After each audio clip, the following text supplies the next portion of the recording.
Tom and I just got back from NAB Show 2024, which is an annual trade show put on by the National Association of Broadcasters for content professionals from all corners of broadcast, media, and entertainment. There are about 65,000 people at this thing, and for Tom and I, it truly was a life-changing experience. And he actually already put out his NAB recap video. I definitely recommend watching it if you want to understand how much this event really meant to both of us. For my NAB recap, which is this video, I want to talk about the session that was the most impactful to me. It's the nicest way I could put it. So let's paint the picture. For Tom and I, this was our first NAB, and it was also our first creator event since 2022. Tom has been doing YouTube for 7 years, and he's going on 3 years of doing this as a full-time YouTube creator. And then for me, I actually hit my 8-year anniversary of publishing my very first YouTube vlog on April 16th. And I have been doing this full-time since 2016. So for us, it was kind of a special trip because we were also kind of recognizing that 7 years prior, we had come to Vegas for the Adobe Max conference. And he was going because he was a digital media teacher. I was going because I had already been doing YouTube at that time, and I was invited by Adobe to go. And we went as colleagues, as friends, right? And then 7 years later, here we are at NAB as full-time YouTube creators, as business partners, and as husband and wife. And we met through YouTube. Like if we hadn't started our YouTube channels, we would have never connected, never met. So we didn't mean for this to happen, but NAB was really kind of a milestone event for both of us to reflect and appreciate and kind of just be grateful for our journey that has been YouTube, because it's just been, if we look back at the past couple of years, it's just been a wild ride. And it was nice to have this in-person event to see the space that is our job and is our livelihood in person, right? So it was a very special thing for Tom and I. I actually hadn't heard about NAB, but Tom has wanted to go for like 14 years because, audio, video, media broadcast, this has been his passion since he can hold a camera. So he's always wanted to go. I knew that the brands and companies that make the tools that we use as content creators were going to be there, right? And so in that way, it made sense. I knew other content creators were going, but really, I was just kind of along for the ride. And so both of us going to NAB, we didn't have an itinerary. There's a bunch of people asking us to meet up, and there was a lot of events and a lot of planned things, but because it was our first one, we didn't want to be like tied down. We wanted to have the flexibility to kind of just go with the flow. Now, from my understanding, this was really the first year that NAB included the creator economy as part of their programming. So they had a whole section of a floor dedicated to creator stuff. There were 100 sessions all about the creator economy. And that's new for NAB.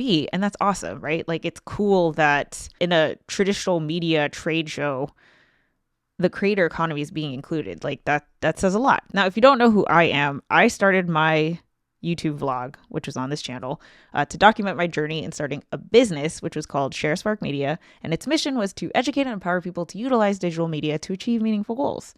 And that was back in 2016. And if I just translate that mission statement to the 2024 version, it really is just empowering people who want to be content creators. That's what it is, right? So that's always been my passion. I've just always been fascinated by this space. And so when I looked at the schedule, the only thing that I wanted to go to was one talk. And I told Tom, I will help you make videos. I'll go wherever you want.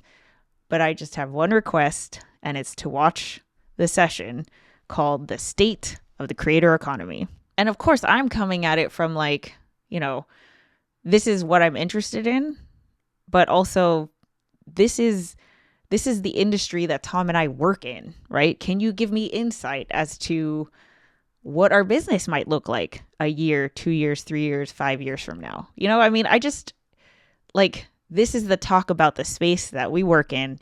I wanted to go to that talk. Here's what it said it was about. Discover what's really happening in the creator economy.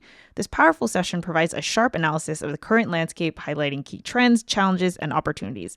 Engage with thought leaders as they share what's happening, behind the scenes insight, and a clear roadmap for success in the digital domain. Whether you're a budding creator or an established entrepreneur, this session promises to equip you with the knowledge and tools necessary for thriving in the dynamic creator economy in 2024. All I want to say is that is not what it was. And to put it as civilly as I can, it was awful. It was just so bad, like on every level, I swear, like just from a production standpoint, from a content standpoint, from like what is relevant to the creator economy standpoint. It was just bad. I tried to find if these were being recorded. I tried to find a transcript because I really wanted to be able to show direct quotes from the thing and like just watch it, right? Like let it speak for itself, but I couldn't find anything. So here is what stuck out to me as like clips from the talk. So first, when they started the talk, they asked the audience, are there any full-time content creators here? And immediately I shot my hand up so freaking high and tried to make eye contact with every single speaker there because I'm super excited. I'm super proud to be a full-time content creator. And I wanted to show them like the person that you're about to talk about, like we are here, right? Like we're in the audience. I was sitting with 3 other content creators, Tom included. And I just wanted to be like, yes, like, I'm so excited. Like, I'm excited to hear what you have to say. And then after asking us that, they proceeded to talk about things that were basically irrelevant to us for the next 40 minutes. There was a lot of talk about tech companies and creator startups, which like I get is part of the creator economy, but just honestly irrelevant to us. One of the speakers said that I think creators need to join SAG, which like, no. I mean, maybe for some, but no. I heard the word 7-figure creator a lot. Mr. Beast was brought up several times, which just like frustrates the hell out of me because as much as I recognize that Mr. Beast is, paving the way for YouTube creators, the only thing that we have in common is that we are both human beings and we post videos on YouTube. That's it. And then someone else said like something like, everyone is a creator because everyone has a cell phone.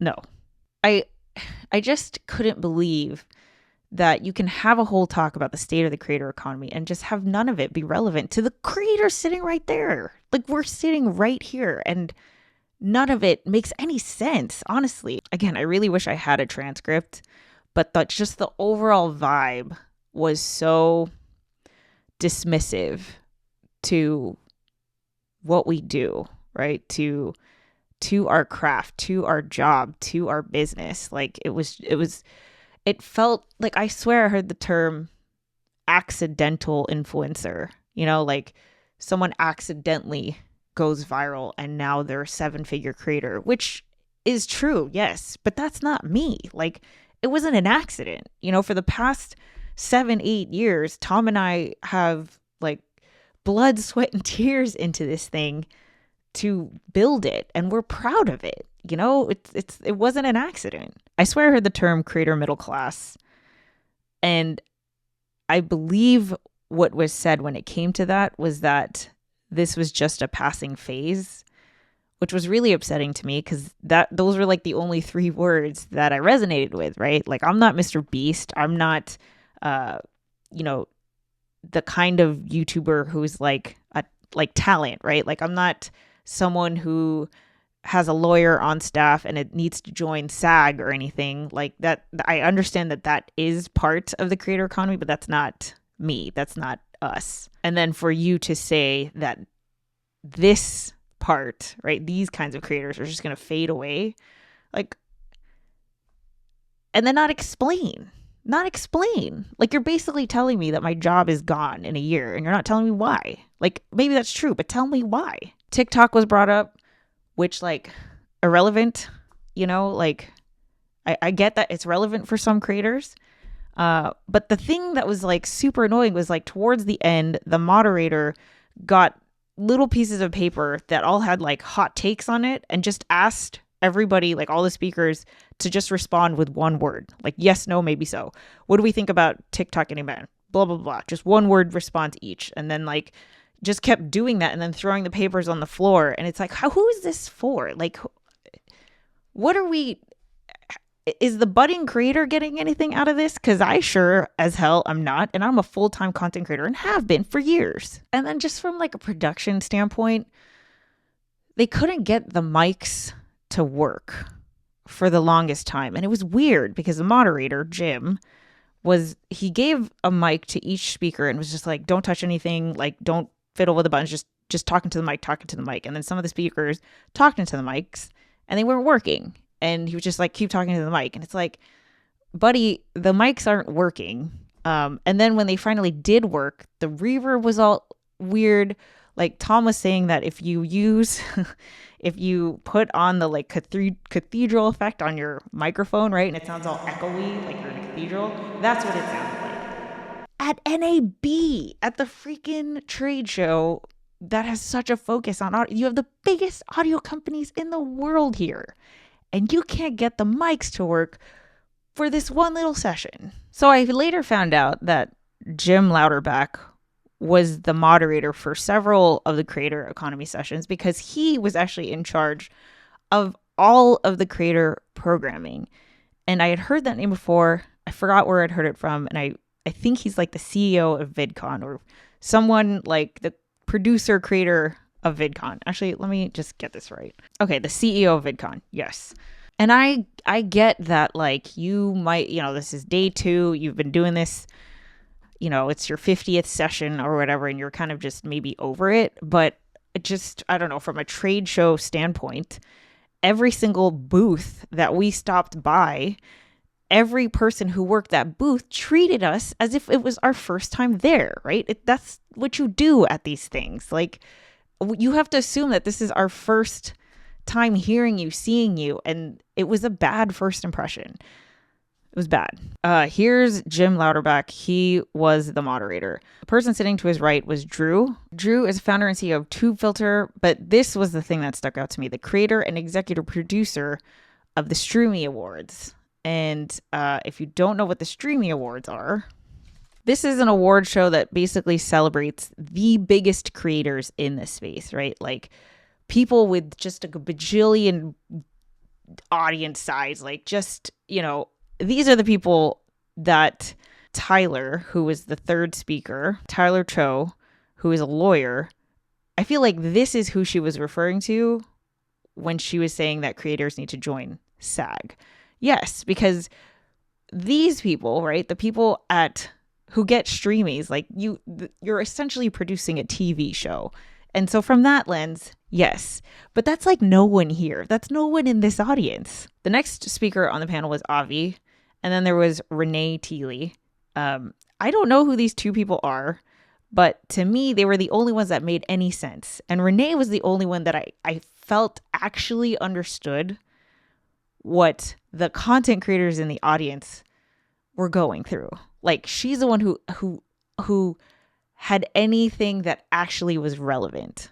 Now, the thing that is scary to me is that you have a huge, respectable trade show like NAB now finally recognizing content creators and the creator economy, and then you put this guy in charge of the programming, which is fine. But again, like, I would say most creators are not this. Like, we are not this. We are one person making our channel. We do not have teams. We do not have big studios. We do not have lawyers. We don't have that kind of support. At the talk for the state of the creator economy, imagine, right? You literally say, for budding creators, you say entrepreneurs, someone who works in this space, is working the trade show, can go to that talk and think about, hey, let's factor in what is said at this talk into our research and development so we can create tools and whatever things to support the creator economy. And this is the info that you're getting. These are the guys in charge saying and speaking for us. So let me try to communicate why I was genuinely upset by this.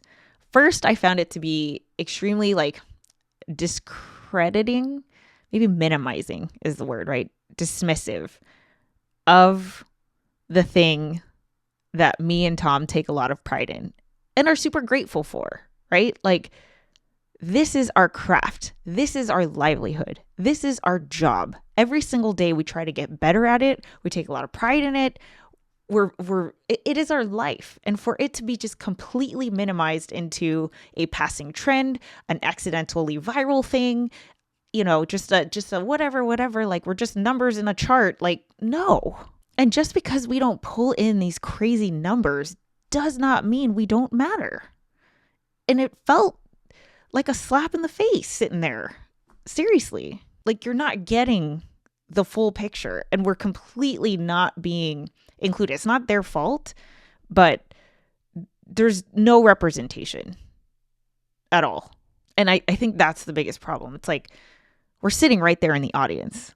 You have the content creators for this space sitting right there, and everything you're saying is irrelevant.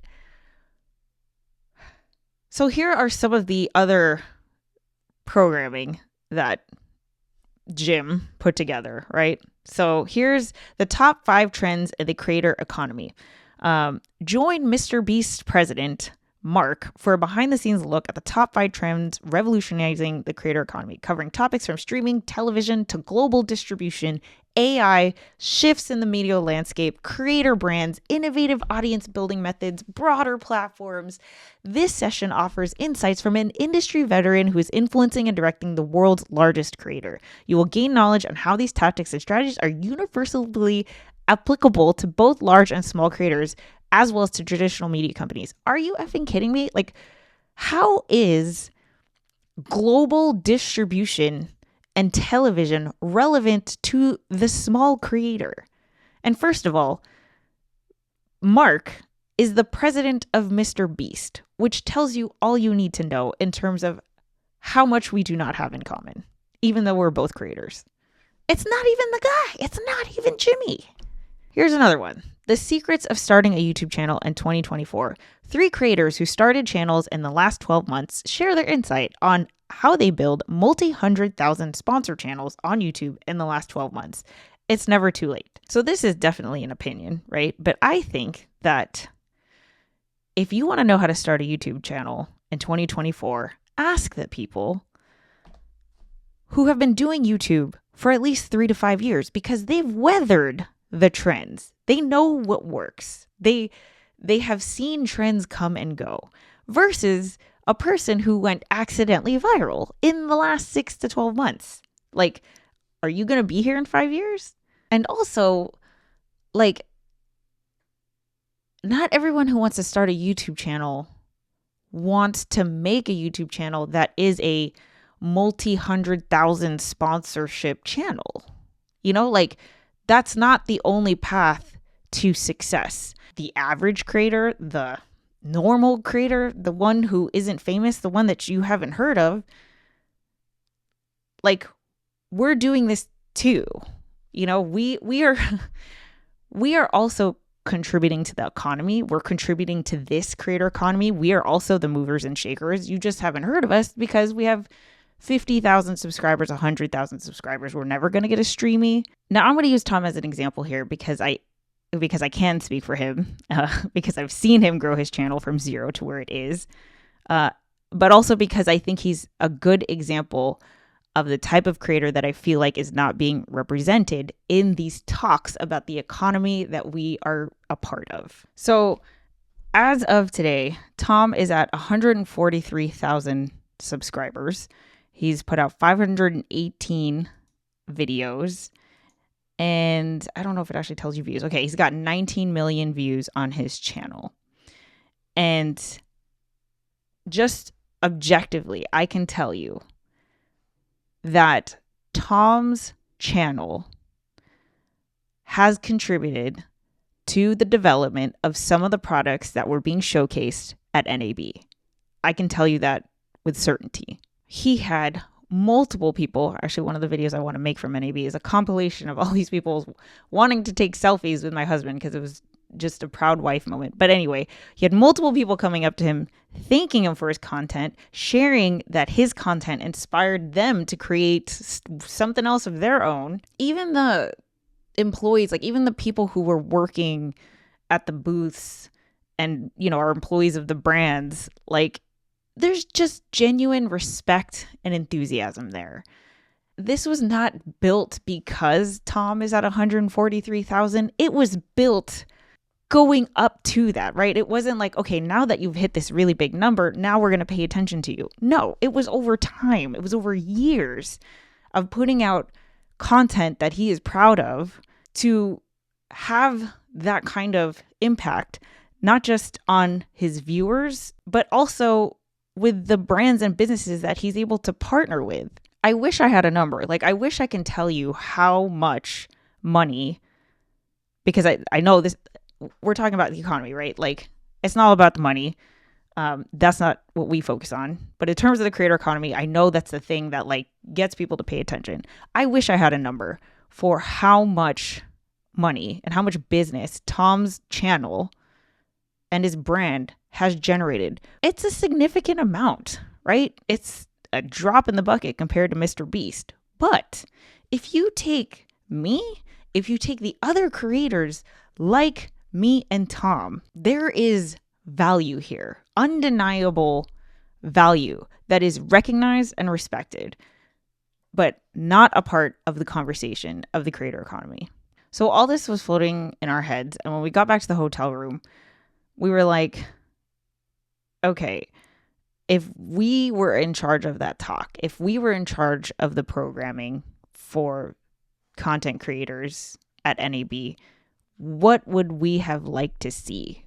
What topics would we have liked to talk about or to have covered, right? Like what would be relevant to the budding creator or even the creator that's been doing this a couple years? Like what would we have liked to see? And when we came up with that list, we inevitably came up with a set of, I don't know, factors to classify the type of creator that we are referring to. I've tried to put my finger on this before. I've used creator middle class. I did a whole thing about the passion economy. But I realized that this type of creator, right? Me, Tom, this type of creator has more in common with a small business than we do Mr. Beast, even though Mr. Beast has the same label as us, right? Like we're both content creators, but we have more in common with the mom pop shop down the street that is a small business owner than we do with Mr. Beast, who spends $3 million on one video. The small business creator. So now I want to talk about what I think is a small business creator. Again, this is just my hypothesis. The only other person that I bounce this idea off is Tom, but that's why I'm putting this out there, is because I'd love input. But here's what I got so far. The way that the US categorizes or classifies what a small business is, I mean, people do this in all kinds of ways, but one of the things they look at is number of employees and revenue. So for a small business creator, I think that the mandatory requirement classification for this group is that they are a 1-person, max 2-person endeavor. As soon as you have a team, as soon as you have payroll, as soon as you have employees, you are operating on a completely different level, which is awesome. That's great. That is not the 1-person and maybe like, you know, I'm saying 2-person because like, you know, even Colin and Samir, they started literally Colin and Samir. Now they have a team, which is great. But like me and Tom, right? We support each other in our YouTube channels. We're not going to hire a team. We're not going to become a TV studio or a movie studio. Like the whole point of doing YouTube is that it's you two, right? Like it's us. It's the 1-person creator. That's not to say that like You don't hire someone to do your thumbnails, right? Or you hire an accountant to help you do your books or do your taxes or whatever. Like, hiring a contractor is different than having to pay someone on payroll. I feel like the operations of those two things are very different, which is why it's got to be 1 or 2 people max. Now, in terms of revenue, I do think that there needs to be a minimum, because I want to differentiate from the people who just kind of like accidentally go viral or accidentally just make money. Like, there's a difference between you accidentally made some money from AdSense, but can you turn that into a sustainable business over years, right? Like, you've actually put in the thought to think about yourself as a business. That's what I want to differentiate. So I do feel like there needs to be some kind of minimum, and I'm calling that minimum just $10,000, right? Annual revenue, because yeah, this could be a side hustle for you, and that's fine. I'm also not saying that everyone who starts a YouTube channel needs to turn it into a business. That is not what I'm saying. You do you, right? I'm just saying the people who are doing this already right now, how do we classify ourselves? So 10,000 USD annual revenue as the minimum. For the maximum, I don't know, because Tom and I are probably not on the high end of this maximum. But I do think that there does need to be a maximum, because, again, like, I want to differentiate from the people who have teams and, you know, giant studios and stuff like that. So I don't know what that maximum would be. I want to say, you know, 500,000, but I feel like I must know a YouTube creator who's still the one person and operating like a small business that might make more than that. So I don't know. As soon as you get into the territory of like, you have you retain a lawyer and you need to join SAG, like, that's different. So right now I'm just going to kind of estimate 500,000. Obviously, I'd love input on this.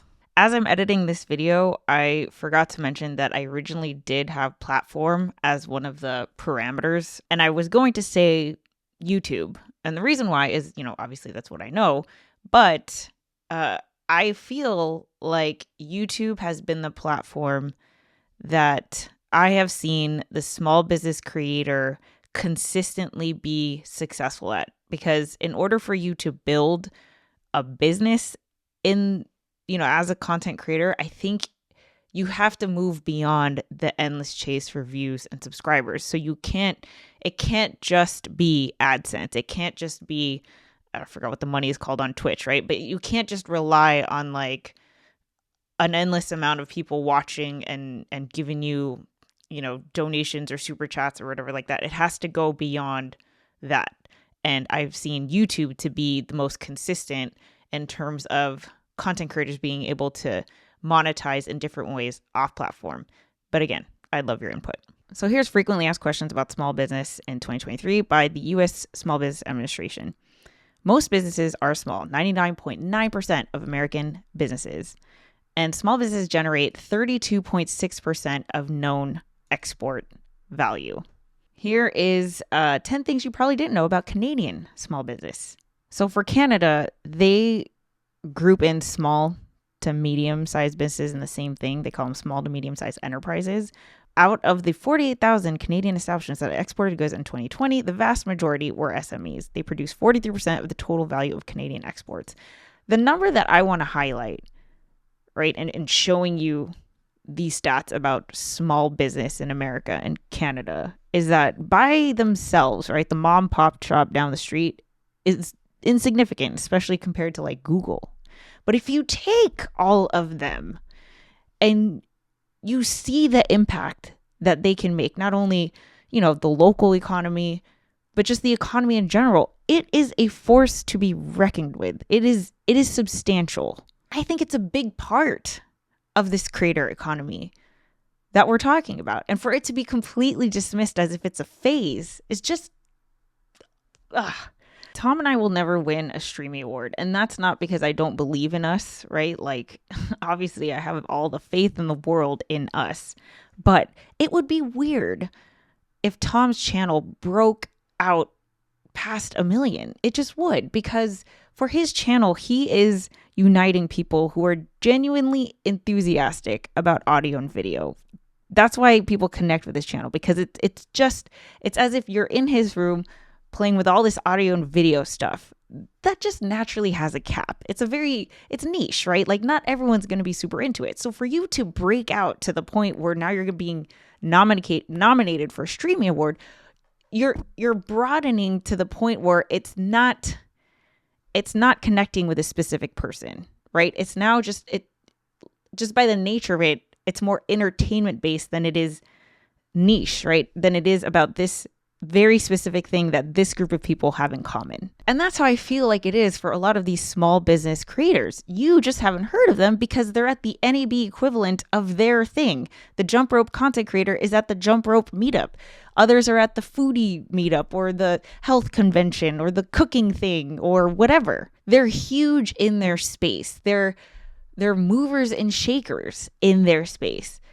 You just haven't heard of them because they're not Mr. Beast, or they're not big enough to be nominated for a Streamy. I'm not hating on people who do it that way, who want to be like famous, big, awesome. Like, you go do you. But just because I'm not doing that, or these creators are not doing that, doesn't invalidate the impact that this group of creators have. And in terms of being a small business owner in the United States, I'd say we're a success story. We built a business from scratch. We're at the point where we're sustaining. We're, doing the equivalent of keeping our doors open. We're paying our bills. We're making a profit. And most importantly, we turn the thing that we're passionate about into a business. Also, I wanted to point out that on the SBA's website, the first sentence here says, created in 1953, the U.S. Small Business Administration continues to help small business owners and entrepreneurs pursue the American dream. So if there were like the Streamy Awards equivalent for business owners, like small business owners by the SBA, I feel like Tom and I would get the award, right? You have a first generation from a Filipino immigrant family, female-owned business that we built in content creation. Like, in terms of building a small business from scratch, doesn't that check all the boxes? We're profitable, we're sustainable. And I feel like a lot of other small business creators would check these boxes, right? Like, they are doing the American dream. They've set up a business and they're successful at it, but they may not feel like it because they don't have a gold play button, or because their channel isn't as big as other successful channels that everyone knows. And that, to me, is heartbreaking. So if small business creators have more in common with small business owners, where can we go to for resources and support? So here's the SBA's website, the Small Business Administration. The SBA works to ignite change and spark action so small businesses can confidently start, grow, expand, or recover. The thing is, one thing that was relevant from the talk, this is something Renee said, is she said that if you look at the census and how the census classifies industries and jobs, I think a content creator, if they try to use the classification of the census, it ends up boiling down to data processing, which obviously is not what we do and is not, that's incorrect, right? And so I think that if you go to this website, this is the SBA, right?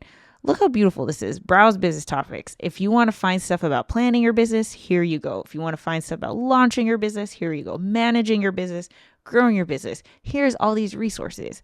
But I'm willing to bet that most of this is not relevant to the content creator whose business is digital, right? Whose customers are all around the world, because you don't even have a classification for us. So here's what's happening. Every single content creator is reinventing the wheel every single time. There's nowhere for us to go, which is why we go to things like the talk, the state of the creator economy. Tell me info about this space that I work in. But that is also irrelevant. And I want to be clear, like, I'm not hating on Mr. Beast. All I'm saying is that McDonald's started out as a one location restaurant. McDonald's now is a giant corporation with franchises like all around the world. That is very different, right? Like the way that Mr. Beast operates, very different than the way that I operate. Our goals are different. Our needs are different. Our budgets are totally different. Yeah, I think the average video right now is around $2.1 million just for the production of the video. And then obviously I have a lot of people that I pay and things like that. So if you include every cost, it's probably $3.5 million a video now.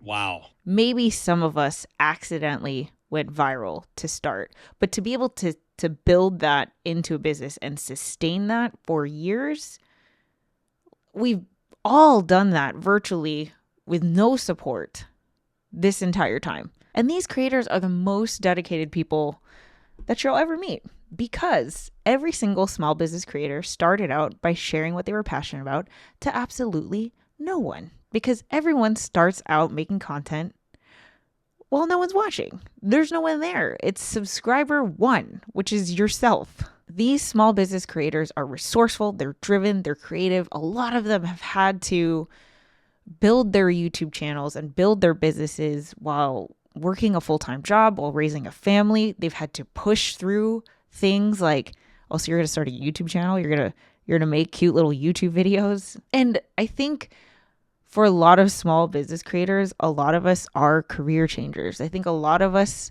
were 30, 40, 50, 60 somethings that came to YouTube with years of experience, years of career experience, but then also years of being enthusiastic and passionate about whatever topic that it is that you're talking about.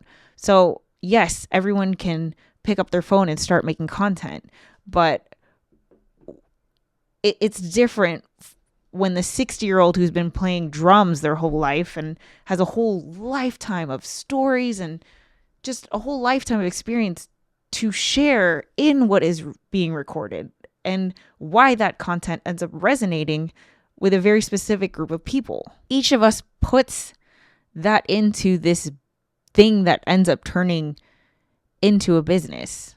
And to figure all that out is commendable. It's admirable. You know, it's why I am passionate and grateful being a part of this space. It's incredible. These people are incredible. And for it to just be dismissed and just, it's just like, and the thing is, like, I get why you might know that, or you might think that we are not here, because again, we're not big enough. But the thing that I want to do is show that collectively we make a huge economic impact. We just happen to turn our passion into a business, and we built that business on this street called YouTube. So here's my hope. This is my thesis, and then here's my vision, right? What I would hope is that these small business creators unite in some way. I don't know how. And then for these reasons. First, uniting small business creators allows us to have a voice, so we have representation. Whenever the thought leaders and the change makers and the startups and the inventors and whatever, all these people who are talking about us, like, let's have a seat at the table. And then for advocacy and support, I mean, it would be awesome if there could be the SBA equivalent, or even like division, right, for small business creators. So someone who can create resources that were vetted and reliable, and you can know and trust that it's legit. And wouldn't it be awesome if we can like partner with lawyers and accountants who can work with people who are the one person creators and helping them, formulate contracts or do their taxes? Like, you have accountants who specialize for these creators. Because to this day, every time we meet somebody like a new accountant or a new lawyer, like we are the first content creator they've ever worked with because the whole thing is still new. Like if you're a restaurant owner, you can go to the bank, you can go to freaking anybody, and everyone knows there's a whole plan on how you can get from start to open. Like it has been done before, it's been legitimized, and there's an instruction manual on how to do it. And obviously, like every creator's journey and channel is so different. There's so much that's beyond your control. But let's try, right? Can we take the first step towards trying to support this group? Even resources based on like niche or country, right? Because obviously it's different in Canada and Australia. Or if you are, you have an online course versus you're selling a physical product. I think this would also legitimize content creation as a career path, right? Like every kid wants to be a YouTuber, but you don't have to be Mr. Beast. You don't have to strive for 50 million subscribers. Like a kid might want to be a chef because they see Gordon Ramsay on TV. But obviously, like you can take your passion for food and like open up a restaurant. That's so much more doable and so much more achievable than like trying to be a global brand that has all kinds of ways that their business operates. Lastly, I think this would show a different path to success, which I think is important because what I have seen happen is that a lot, since this is all new, we just look to the people at the top who are successful and think like, okay, we also have to be on the hamster wheel and pursue that never ending chase for these insane numbers to infinity. Like that is the only path to success. I honestly think this would help with burnout because it's like not everyone wants to be famous. Not everyone can handle or wants to have only just a giant audience size and that be the only way to do this successfully. All right, Colin and Samir, they're awesome. I've watched a lot of their content. I have a lot of respect for them. They're super cool. They put out this, okay, billion views last year. Here's 3 reasons why it worked. Number 1, it transcends language. There's no word spoken, so no matter where you are in the world, you can understand it. It has the largest possible audience. So basically they take the short with the most views, a billion views, and they break it down as to why it worked, right? And then you can watch this. I think this is the gut reaction for a lot of creators. They'll watch this and they'll be like, oh my gosh, yes. Like now I need to make a short that includes, a way to transcend to get the largest possible audience. And like now I'm going to make a storyboard and I'm going to make sure that I hit the same beats and do the same things as this short that's got a billion views because I need a billion views. No, you don't need a billion views, let alone a billion views from freaking shorts of all things. Like I showed that to Tom and he was like, no, I don't need to do any of that. I don't have to do any of that. And it's not that is the way that you shouldn't do it. Like, I'm not saying that. And it's obviously interesting. Like, it's true. It's a great breakdown. But since content creation is still relatively new, we can't help but look at like what is successful that other people are doing and feel like we need to do it too. When you don't, like you might already have all the things to be a successful small business owner that owns a business of content creation. So about a year ago, Tom had the opportunity to do a sponsorship with Sennheiser to talk about their new microphone, the Sennheiser Profile, right? And here's what happened. And on top of that, as part of this sponsorship, I've also been able to work directly with Sennheiser to donate more than 100 of these microphones to educational programs and individuals all around the world, including public school media programs in California, Pennsylvania, and Scotland. And we'll talk about that more. So basically, he worked with Sennheiser, right? Like I think he was part of the announcement for this new product, this new microphone. And he was able to get these microphones donated to school programs all around the world. That is an awesome thing that is a win-win for everybody. It's a win for Sennheiser as a company. It's a win because Tom obviously, got paid as part of the sponsorship. It's a win for the community, just the philanthropic endeavor of being able to give back to the community. And then for the viewer, right? It's a win-win for everybody.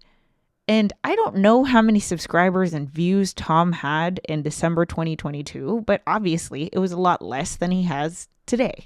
Those are the kinds of ideas that I feel like would be more relevant than how do we get 1 billion short views? Like if you start operating, right? Doing philanthropic things like this is very common for a small business owner. They're always donating to the local 5K that's raising money for whatever cause, or, this is the thing that they do. But I know that because, I was chair of our local chamber of commerce. I have a passion for local business and small businesses. So I see everything through that lens. That is my background before I came into content creation. And so I can't help but see it through that lens, right? But if that's not your background, right, and you're new to content creation, then you're going to look at these things. You're going to look at these people who sound like they know how to do YouTube or look like the way that YouTube's success is defined by like society and the masses. And you feel, I'm speaking for myself, right? Like this is what I've had to do. This is why I pivoted so many times on my YouTube journey, because now I got to do an online course. Now I have to do a paid community. Now I have to do a webinar and a marketing funnel. And now I need to do a mailing list and a newsletter. And now I need to do consulting and all these things. Like I've taught in person. I have tried all the things on my journey of being a content creator in terms of being a business. And on top of like the never ending chase for views and oh my gosh, I can't even tell you how many things I've tried and things that I'm not necessarily like proud of, right? Because at some point when you are constantly chasing views, I think it's like almost inevitable that your integrity is like, your gut starts telling you like, maybe this is what I don't want to do, right? Because in order to continuously get more views, the bar for like more extreme, more attention grabbing just keeps moving.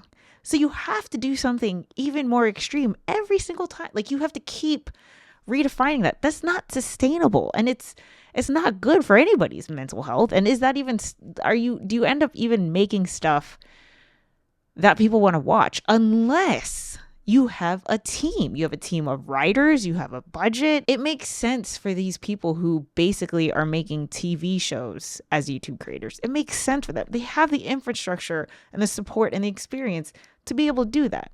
For someone like me, who's the one person creator in their bedroom, making content because I'm passionate about it, this is why I think these creators should get together. Like we should be exchanging information. We should be talking amongst each other. We should be supporting each other because like what we have to say is more relevant to our goals and needs now. You might grow to become a mid-sized, very large-sized creator. Awesome. But your needs and goals are very different than Mr. Beast, where you're at. So what now?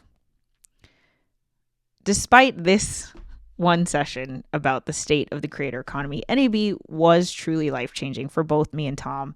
And even though that talk felt very doom and gloomy, what I took away from the creators that I got to meet, the brands that we got to visit, just the whole experience of being at NAB as full-time content creators is that I was inspired, reinvigorated, reassured that what we do is important and it's recognized and people enjoy it and we're making an impact and we're truly changing lives in a positive way. And the fact that we can do that is still it's crazy to me. It's like it's crazy that this is our job. It's crazy that we took a chance on ourselves and can still be doing this 7-8 years later. And it's a dream job. It really is, but not in a way that's like, we're being nominated for streaming. Like even if we are, there's nothing glamorous about our lifestyle. We, pay our bills. We've got our 2 dogs, and we just make YouTube videos, and it's fun. It's not this like crazy glamorous thing, but it makes us happy. And I think that's a cool thing. It's a cool thing to be a part of. And I wish more people could be a part of it, like to also do it. And I bet they would if they knew how. Like even just like as a wife watching Tom, like I remember him from the beginning of just like, I don't know who's going to watch my YouTube channel. Like, and then now you have like the biggest audio companies in the world seeking you out, like literally dropping everything to talk to you, and not even like oh my god, we need to talk to Tom, but just like a general like a camaraderie of like from one AV nerd to another.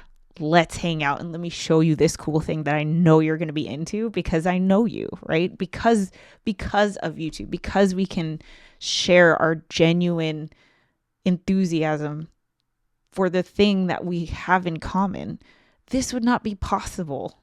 This wasn't possible relatively recently. From what I saw on the floor, from the conversations that we had, the actual, face-to-face conversations, we're going to be fine. We're going to be more than fine. We are successful and will continue to be. And that's not even that's not bias.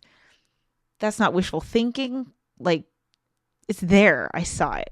And for anyone who is truly a budding creator watching this, oh my God, what an exciting time to join. Like, this is an awesome time to get started. I said this on my weekly live stream, the YouTube Huddle Up. If you are either new to this or are still feeling like you're already doing this, but you still feel behind, or you're not good enough, or, you only have 50 subscribers or whatever, like, please, if you want to do this, keep going. Like, this is such an awesome space to be a part of. And there's plenty of room.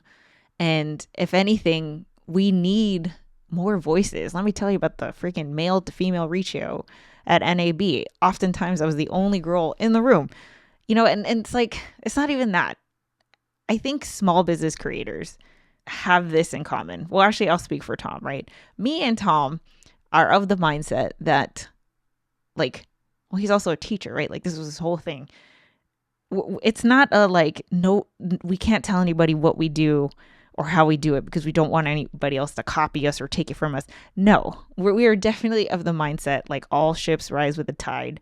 And if we look at the street that is YouTube as a street, right? When a business is succeeding on the street, it only means that the whole street, it's good news for everybody on the street, right? And the more people that are a part of this space, like, only legitimizes it as a space. I mean, I can go on and on, but point is, NAB was awesome. Even though this talk was a little bit terrifying. Now, in terms of the small business creator, I just wanted to put it out there. I am basing it off of obviously me and Tom's experience, but also all the creators I have met over the past 8 years doing this. But in order to give this group of creators a voice, we need to unite in some way, right? Like, I need input, I need feedback, and I have no idea how that's going to look like, which is why I'm very interested in your comments and your feedback. I'm going to do my best to basically work towards these 4 goals of uniting the small business creators so that we have a voice, so that we have representation, so that we, legitimize this as a career, shows a different success path. Like, I'm going to do my best to achieve these goals on this channel. I would love for it to be bigger than that because it's not just me, right? I'm putting it out there into the universe, and let's just see what happens. And if you want to talk more one-on-one about this, I'd love to connect. And so I want to funnel that to Instagram. Feel free to shoot me a DM at HeatherJustCreate. But otherwise, yeah, leave your comments under the video. And maybe what I'll start with is like the comments to this video. We'll see. Anyway, thanks to everyone that we met at NAB. Thank you, NAB. And even thank you for the speakers for the talk, because man, It genuinely inspired me to pivot my entire business and now focus on the small business creator. So if not for that talk, I wouldn't have had this conclusion or this thesis. And just, I don't know, I just want to give an overall thank you to the universe for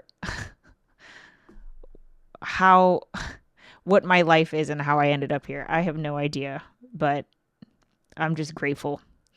Anyway, with that said, I'll catch you in the next one. See ya. Bye.